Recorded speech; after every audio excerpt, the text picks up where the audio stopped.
Yesterday during the T-Mobile earnings call, they told us something really interesting, and it was about where their customer growth is coming from. And I just want to discuss that in this video because I think this is really telling. This is important about the industry. All right, the first thing to mention, based on the statements from CEO Mike Sievert, he indicated that T-Mobile is taking share in the urban core, which historically for T-Mobile has been really great to them. That's where most of their customers are.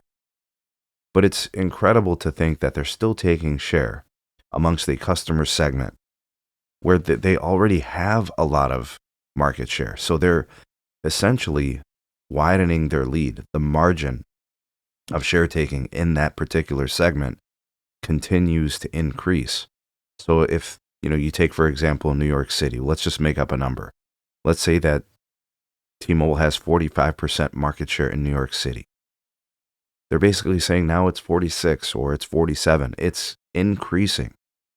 And the reason why that may shock some of you is because, it's a very headquarter type relationship between Verizon and that segment of the country. AT&T doesn't really take share. There's only really 3 major providers, right? So there's not much to take, but they take. And it's not just going to be New York City. It's going to be Chicago. It's going to be Miami.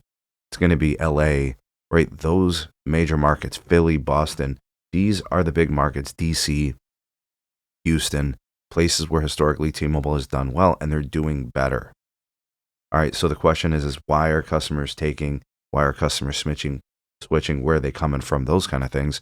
Well, clearly there's some taking going on from Verizon because they just didn't have any customer additions. They lost over 300,000.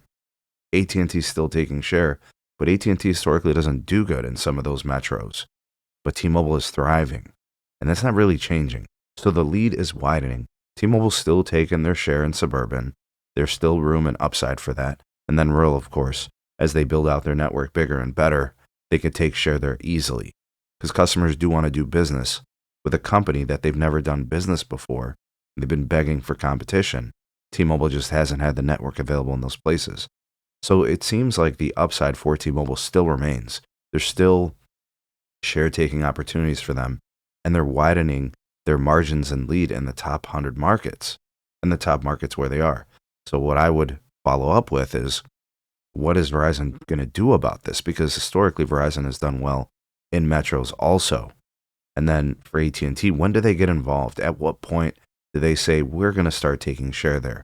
And the way you start taking share is by having a great network, having good rate plans, and most importantly, the best phone promotions. AT&T has some of that.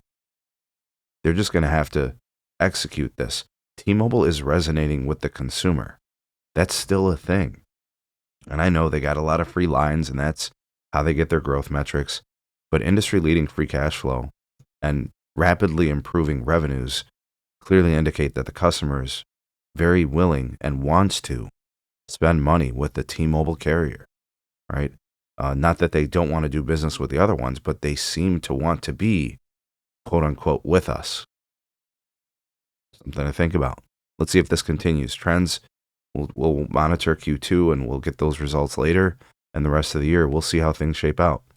Let me know what your comments are to this. Drop me some. Like, share, subscribe. Check out some more videos. See you guys on the next one.